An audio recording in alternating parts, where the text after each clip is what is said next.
हाँ, तो नमस्ते प्यारे बच्चों, आप सब कैसे हैं? उम्मीद करते हैं अच्छे होंगे और अच्छे से पढ़ाई कर रहे होंगे। तो मैं आ चुका हूँ 10th क्लास के सोशल साइंस का ऑब्जेक्टिव लेकर, जो कि काफ़ी वेरी वेरी इंपॉर्टेंट प्रश्न है। इसके पहले हमने 80 प्रश्न तक करा दिया था और अब इसके आगे के प्रश्न को सॉल्व करेंगे। चलो देखते हैं प्रश्न संख्या 81 में क्या बोलता है। प्रश्न संख्या 81 में है, जो कि बोल रहा है क्या, भूकंप संभावित क्षेत्र में भवनों की आकृति कैसी होनी चाहिए? तो ऑप्शन ए में दिया है अंडाकार, ऑप्शन बी में दिया है त्रिभुजाकार, ऑप्शन सी में दिया है चौकोर, ऑप्शन डी में दिया है आयताकार। इसका जो राइट आंसर हो जाएगा ऑप्शन डी हो जाएगा आयताकार। प्रश्न संख्या 82 की ओर चलते हैं और देखते हैं क्या हो रहा है। प्रश्न संख्या 82 में है, जो कि बोल रहा है स्वर्ण भूषण की परिशुद्धता को सुनिश्चित करने के लिए किसी मान्यता प्राप्त चीज की होना आवश्यक है। तो इसलिए ऑप्शन ए में दिया है ISI मार्क, ऑप्शन बी में दिया हॉल मार्क, ऑप्शन सी में दिया 1 मार्क, ऑप्शन डी में दिया एमएस कॉइन। तो इसका जो राइट आंसर हो जाएगा ऑप्शन बी हो जाएगा हॉल मार्क। स्वर्ण को आभूषण को परिशुद्धता करने के लिए हॉल मार्क की जरूरत पड़ती है, इसलिए इसका राइट आंसर भी हो जाएगा। प्रश्न संख्या 83 की ओर चलते हैं और देखते हैं क्या प्रश्न संख्या 83 में है, जो कि बोल रहा है क्या, इनमें से कौन एक बीमारू राज्य नहीं है? इनमें से कौन एक बीमारू राज्य नहीं है? तो ऑप्शन ए में दिया है बिहार, ऑप्शन बी में दिया है मध्य प्रदेश, ऑप्शन सी में दिया है कर्नाटक, ऑप्शन डी में दिया है उड़ीसा। तो इसका जो राइट आंसर हो जाएगा वो ऑप्शन क्या हो जाएगा, ऑप्शन सी हो जाएगा कर्नाटक। तो राइट आंसर ऑप्शन सी हो जाएगा। प्रश्न संख्या 84 की ओर चलते हैं और देखते हैं क्या होगा। प्रश्न संख्या 84 में है, जो कि बोल रहा है क्या, इनमें से कौन संस्थागत वित्त साधन है? तो ऑप्शन ए में है व्यापारी, ऑप्शन बी में है रिश्तेदार, ऑप्शन सी में है व्यवसायिक बैंक और ऑप्शन डी में है महाजन। तो इसका जो राइट आंसर हो जाएगा वो क्या हो जाएगा, इसका जो राइट आंसर हो जाएगा ऑप्शन सी हो जाएगा व्यवसायिक बैंक, इसलिए इसका राइट आंसर सी हो जाएगा। अब प्रश्न संख्या 85 की ओर चलते हैं और देखते हैं क्या हो रहा है। प्रश्न संख्या 85 में है, जो कि बोल रहा है लेनिन की मृत्यु कब हुआ था? यह वेरी वेरी इंपॉर्टेंट प्रश्न है। यह प्रश्न 2026 के बोर्ड एग्जाम में देखने को जरूर मिलेगा, इसलिए इसे याद कर लीजिएगा। तो इसमें बोल रहा है क्या, लेनिन की मृत्यु कब हुआ था? तो ऑप्शन ए में दिया 1920 ईस्वी में, ऑप्शन बी में दिया 1924 में, ऑप्शन सी में दिया 1919 में, ऑप्शन डी में दिया 1918 में।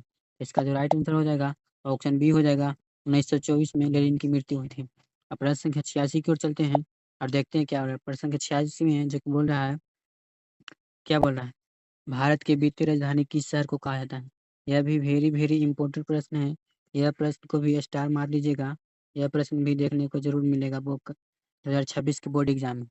तो चलो देखते हैं क्या प्रश्न क्या वो क्या बोल रहा है, भारत की वित्तीय राजधानी किस शहर को कहा जाता है? ऑप्शन ए में है मुंबई, ऑप्शन बी में है गुजरात, ऑप्शन सी में है नई दिल्ली, ऑप्शन डी में है पटना।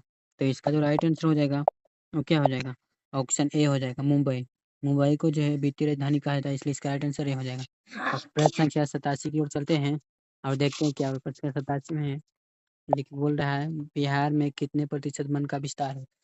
बिहार में कितने प्रतिशत वन का विस्तार है? तो ऑप्शन ए में है 8%, ऑप्शन बी में है 9%, ऑप्शन सी में है 7%, ऑप्शन डी में है 5%। तो इसका जो राइट आंसर हो जाएगा वो क्या हो जाएगा, ऑप्शन सी हो जाएगा 7%। बिहार में है जो कि 7% वन का विस्तार है, इसलिए इसका राइट आंसर सी हो जाएगा। अब प्रश्न संख्या 88 की ओर चलते हैं और देखते हैं क्या हो रहा है। प्रश्न संख्या 88 में है, जो कि बोल रहा है क्या, जलियांवाला बाग हत्याकांड कब हुआ था? जलियांवाला बाग हत्याकांड कब हुआ था? ऑप्शन ए में दिया है 13 अप्रैल 1919, ऑप्शन बी में दिया है 14 अप्रैल 1919, ऑप्शन सी में दिया है 15 अप्रैल 1919, ऑप्शन डी में दिया है 16 अप्रैल 1919। तो इसका जो राइट आंसर हो जाएगा ऑप्शन ए हो जाएगा 13 अप्रैल 1919। जलियांवाला बाग हत्याकांड कब हुआ था? 13 अप्रैल 1919 में हुआ था, इसलिए इसका राइट आंसर हो जाएगा। अब प्रश्न संख्या 89 की ओर चलते हैं और देखते हैं क्या होता है। प्रश्न संख्या 89 में यह प्रश्न भी वेरी वेरी इंपॉर्टेंट प्रश्न है। यह प्रश्न भी 2026 के बोर्ड एग्जाम में जरूर देखने को मिलेगा। वेरी वेरी इंपॉर्टेंट प्रश्न है, इसे भी स्टार मान लीजिएगा, यह प्रश्न भी देखने को जरूर मिलेगा। तो क्या बोल रहा है, प्रश्न संख्या में बोल रहा है गुटेनबर्ग का जन्म कहाँ हुआ था? तो ऑप्शन ए में दिया है इंग्लैंड, ऑप्शन बी में दिया है जापान, ऑप्शन सी में दिया है जर्मनी, ऑप्शन डी में दिया है अमेरिका। तो गुटेनबर्ग का जो जन्म हुआ था वो जर्मनी में हुआ था, इसलिए इसका राइट आंसर सी हो जाएगा। प्रश्न संख्या 90 की ओर चलते हैं और देखते हैं क्या हो रहा है। प्रश्न संख्या 90 में है, जो कि क्या बोल रहा है, प्रश्न संख्या 90 में बोल रहा है सुनामी कहाँ आता है? तो सुनामी जो कहाँ आता है, सुनामी पहले क्या है, सुनामी प्राकृतिक आपदा है, जो कि क्या प्रकृति के द्वारा घटता है। तो बोला सुनामी क्या है, तो सुनामी ऑप्शन ए में दिया है स्थल, ऑप्शन बी में दिया है समुद्र, सॉरी बोल रहा है सुनामी कहाँ आता है?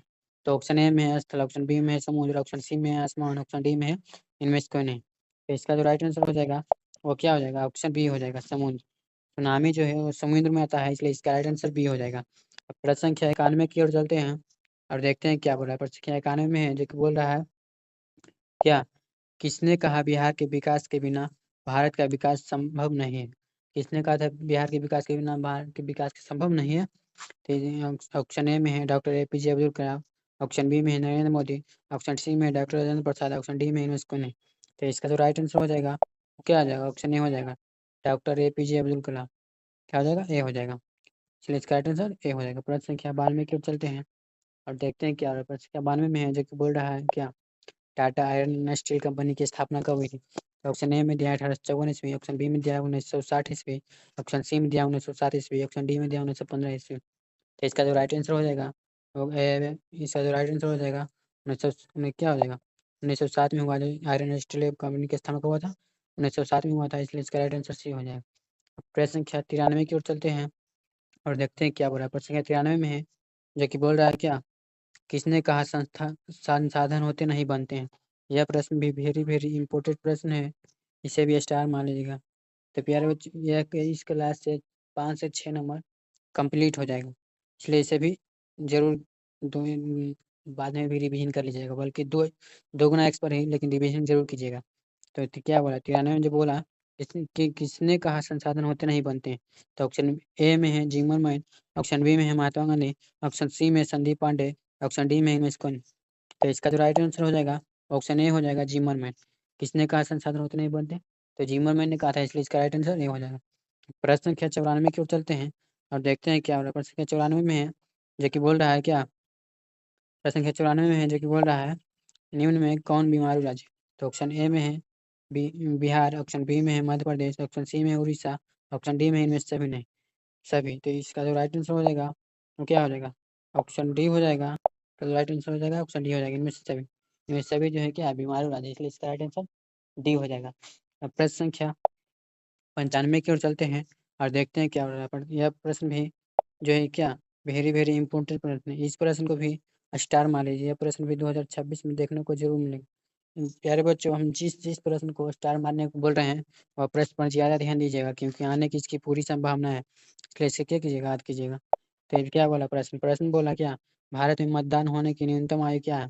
तो ऑप्शन ए में है 16 वर्ष, ऑप्शन बी में है 17 वर्ष, ऑप्शन सी में 18 वर्ष, ऑप्शन डी में 21 वर्ष। इसका जो राइट आंसर हो जाएगा ऑप्शन सी हो जाएगा, 18 वर्ष। भारत में मतदाता होने की न्यूनतम आयु कितनी होनी चाहिए? 18 वर्ष होनी चाहिए, इसलिए इसका राइट आंसर सी हो जाएगा। अब प्रश्न संख्या 96 की ओर चलते हैं और देखते हैं क्या बोला। प्रश्न संख्या 96 में है जो कि बोल रहा है मानव जनित आपदा। मानव जनित आपदा कौन है इनमें से? तो मानव जनित आपदा पहले कहते हैं किसको है? तो जो मानव के द्वारा घटता है उसे मानव जनित आपदा कहते हैं, और जो प्राकृतिक के द्वारा घटता है उसे प्राकृतिक आपदा कहते हैं। तो इसका जो राइट आंसर हो जाएगा वो क्या हो जाएगा? ऑप्शन ए में दिया है बाढ़, ऑप्शन बी में दिया है भूकंप, ऑप्शन सी में दिया है आतंकवाद, ऑप्शन डी में दिया है सुनामी। तो इसमें मानव जनित आपदा जो है वो ऑप्शन क्या है? सी है, आतंकवाद। आतंकवाद जो है मानव जनित आपदा है, ये मानव के द्वारा घट जाता है। प्रश्न संख्या 97 की ओर चलते हैं और देखते हैं क्या हो रहा है। प्रश्न संख्या 97 में है जो कि बोल रहा है क्या? बिहार का सबसे बड़ा नगर कौन है? तो ऑप्शन ए में है पटना, ऑप्शन बी में है गया, ऑप्शन सी में है भागलपुर, ऑप्शन डी में है दरभंगा। इसका जो राइट आंसर हो जाएगा क्या आ जाएगा? ऑप्शन ए हो जाएगा। पटना जो है क्या? बिहार की सबसे बड़ा नगर है, इसलिए इसका राइट आंसर ए हो जाएगा। प्रश्न संख्या 98 की ओर चलते हैं और देखते हैं क्या हो रहा है। प्रश्न संख्या 98 में है जो कि बोल रहा है क्या? प्रश्न संख्या 98 में है जो कि बोल रहा है बिहार का शोक किस नदी को आया था? यह प्रश्न भी वेरी वेरी इंपॉर्टेंट प्रश्न है, इस प्रश्न को भी क्या स्टार मान लीजिएगा। यह प्रश्न भी देखने को जरूर मिलेगा, इसलिए इसे भी स्टार मान लीजिएगा। तो क्या बोला? 98 में बोल रहा है बिहार का शोक किस नदी को आता है? तो ऑप्शन ए में है गंगा, ऑप्शन बी में है कोसी, ऑप्शन सी में है गंडक, ऑप्शन डी में है सोन। तो इसका जो राइट आंसर हो जाएगा ऑप्शन बी हो जाएगा, कोसी। कोसी को जो है क्या? बिहार का शोक नदी कहा जाता है, इसलिए इसका राइट आंसर बी हो जाएगा। प्रश्न संख्या 99 की ओर चलते हैं और देखते हैं क्या हो रहा है। प्रश्न संख्या 99 में है जो कि बोल रहा है क्या? निम्न में कौन रबी फसल है? ऑप्शन ए में है ज्वार, ऑप्शन बी में है जूट, ऑप्शन सी में है गेहूँ, ऑप्शन डी में है धान। तो इसका जो राइट आंसर हो जाएगा ऑप्शन क्या? सी हो जाएगा, गेहूँ। गेहूँ जो है क्या है? रबी फसल है, इसलिए राइट आंसर सी हो जाएगा। प्रश्न संख्या 100 की ओर चलते हैं और देखते हैं क्या है। प्रश्न संख्या 100 में है जो कि बोल रहा है आर्थिक विकास का तीसरा क्षेत्र कौन है? तो आर्थिक विकास का 3 क्षेत्र होता है। क्या क्या क्या होता है? ऑप्शन तो होता है सेवा क्षेत्र, कृषि क्षेत्र और क्या? शिक्षा क्षेत्र। तो इसमें तीसरा क्षेत्र पूछा है, तो इसमें ऑप्शन ए में दिया है कृषि क्षेत्र, ऑप्शन बी में दिया है विज्ञान क्षेत्र, ऑप्शन सी में दिया है शिक्षा क्षेत्र, ऑप्शन डी में दिया है सेवा क्षेत्र।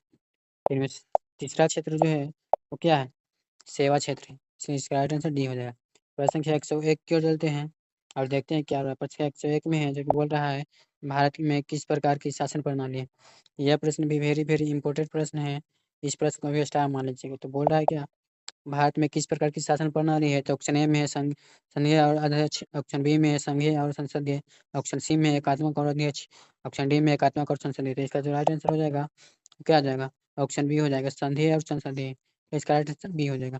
प्रश्न संख्या 102 की ओर चलते हैं और देखते हैं क्या प्रश्न 102 में जो बोल रहा है, इटली और जर्मनी के एकीकरण के विरुद्ध कौन थे? तो ऑप्शन ए में है इंग्लैंड, ऑप्शन बी में है रूस, ऑप्शन सी में ऑस्ट्रेलिया, ऑप्शन डी में है पारसा। तो इसका जो राइट आंसर हो जाएगा क्या हो जाएगा? ऑप्शन सी हो जाएगा, ऑस्ट्रेलिया। इटली और जर्मनी के एकीकरण के विरुद्ध कौन था? ऑस्ट्रेलिया था, इसलिए इसका राइट आंसर सी हो जाएगा। अब प्रश्न संख्या 103 की ओर चलते हैं और देखते हैं क्या हुआ। प्रश्न 103 में है जो कि बोल रहा है, गोलघर का निर्माण कब हुआ था? गोलघर का निर्माण कब हुआ था?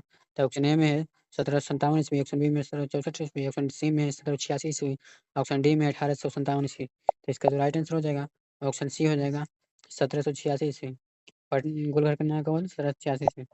प्रश्न संख्या 104 की ओर चलते हैं और देखते हैं क्या। प्रश्न 104 में है जो कि बोल रहा है, ग्राम पंचायत का कार्यालय कितने वर्ष का होता है? तो ऑप्शन ए में है 4 वर्ष, ऑप्शन बी में है 5 वर्ष, ऑप्शन सी में है 6 वर्ष, ऑप्शन डी में है 2 वर्ष। ये प्रश्न भी आने की पूरी संभावना है, इसलिए इसको भी याद कर लीजिए। तो इसका जो राइट आंसर हो जाएगा ऑप्शन बी हो जाएगा, 5 वर्ष। ग्राम पंचायत का जो कार्यालय होता है कितना का होता है? 5 वर्ष का होता है। प्रश्न संख्या 105 की ओर चलते हैं और देखते हैं क्या रहा है। प्रश्न संख्या 105 में है जो कि बोल रहा है, झारखंड राज्य का गठन कब हुआ था? झारखंड का गठन कब हुआ था? तो ऑप्शन ए में दिया है 1 नवंबर 2000 ईस्वी को, ऑप्शन बी में दिया है 9 नवंबर 2000 ईस्वी को, ऑप्शन सी में दिया है 15 नवंबर 2000 ईस्वी को, ऑप्शन डी में दिया है 15 नवंबर 2001 ईस्वी को। तो इसका जो राइट आंसर हो जाएगा वो क्या हो जाएगा? इसका जो राइट आंसर हो जाएगा वो क्या हो जाएगा? इसका जो राइट आंसर हो जाएगा इस प्रश्न का वो क्या हो जाएगा? ऑप्शन ए में दिया है क्या? इसका जो राइट आंसर हो जाएगा क्या हो जाएगा? 15 नवंबर 2000 ईस्वी को। झारखंड राज्य का गठन कब हुआ था? 15 नवंबर 2000 ईस्वी को, इसलिए इसका राइट आंसर सी हो जाएगा। तो प्यारे बच्चे, ये क्लास कैसा लगा आप सब कमेंट में जरूर लिखिएगा और इस क्लास को अपने दोस्तों के बीच शेयर जरूर कीजिएगा और हमारे चैनल को सब्सक्राइब जरूर कीजिएगा। तो प्यारे बच्चे, आगे किस किस सब्जेक्ट का क्लास लेकर आए हैं कमेंट में जरूर लिखिएगा।